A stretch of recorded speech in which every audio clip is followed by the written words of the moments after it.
How's it going, guys? And welcome back to BL3's Forgotten, the series where I take a look at underused and not often talked about pieces of gear to determine whether or not they deserve to be remembered within the modern meta of the game or should be left behind and forgotten. And today we are taking a look at the Insider. If you're looking to farm the Insider for yourself, you're going to want to fast travel over to the Heart's Desire over on Xylurgos, specifically the What Beats Beneath fast travel station, as this is the fast travel station which we will be farming from. Run forward, drop down, and you will fight Tom and Zam, who can drop the Insider. However, there is actually a method here where you don't need to save quit. As long as you only kill one of them, either Tom or Zam, they can both drop it. You can then fast travel straight back up to What Beats Beneath, jump back down, and they will both have respawned. You will have to save quit if you do end up killing both of them though. The Insider is a legendary Maliwan shotgun, able to roll in any of the elements other than non-elemental, and can roll with 5, 6, 10, or 12 pellets per shot, with 5 costing 2 ammo per shot, 6 and 10 costing 3, and 12 costing 4. The projectiles fired from the Insider deal splash damage, will pierce through enemies, and will explode when they hit a surface. The Insider is also full auto. The Insider has received a single buff, being a 4% weapon damage increase. Insider? I barely know her.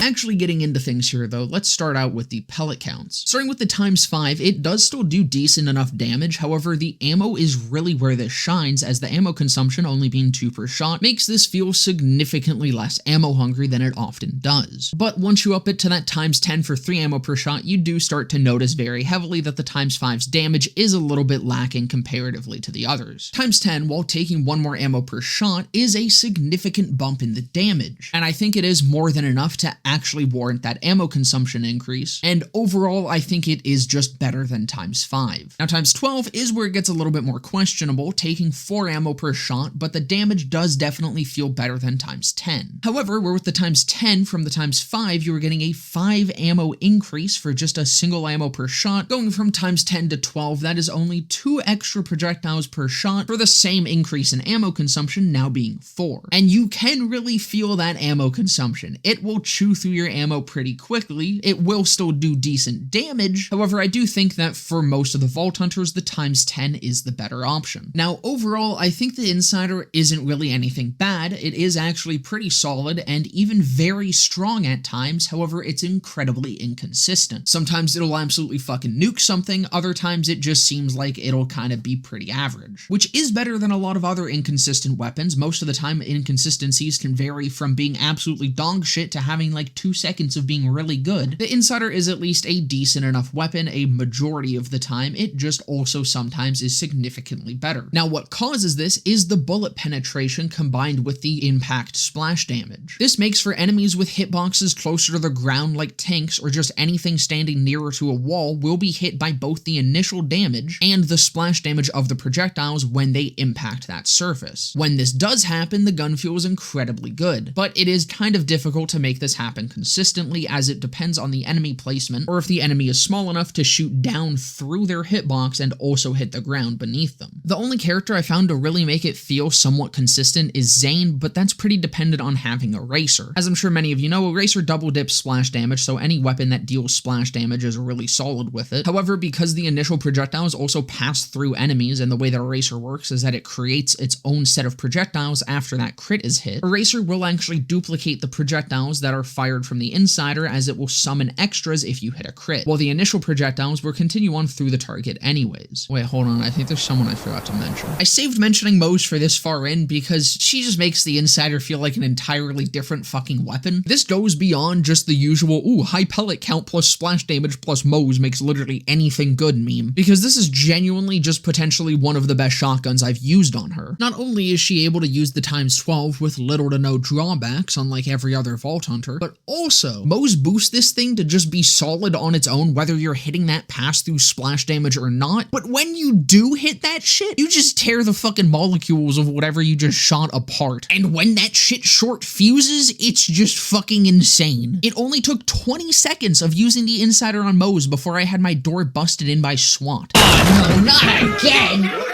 The Insider is a solid shotgun that has the potential to be fucking amazing at times and does have some pretty solid synergies with Moze and Zane. Not to say it's necessarily bad on Amara and Flak, it is still pretty good, but is just pretty inconsistent in the execution a majority of the time, which personally I'm not a huge fan of. I do know that there are a lot of people that like the Insider, so I do recommend giving it a go if you think it is something you may enjoy, or, you know, if you play Moze. But mostly, I think whether you like the Insider or not just comes down to personal preference and your playstyle. That's not about do it for this one, though. I hope you guys enjoyed. If you did, definitely consider leaving a like, comment, subscribe, all of that. Down in the description will be a link to my Twitch channel where you can follow to get notified of when I go live. And just below that is a link to my Discord server where you can come and join and hang out. But with that all being said, I hope to see you guys in the next one.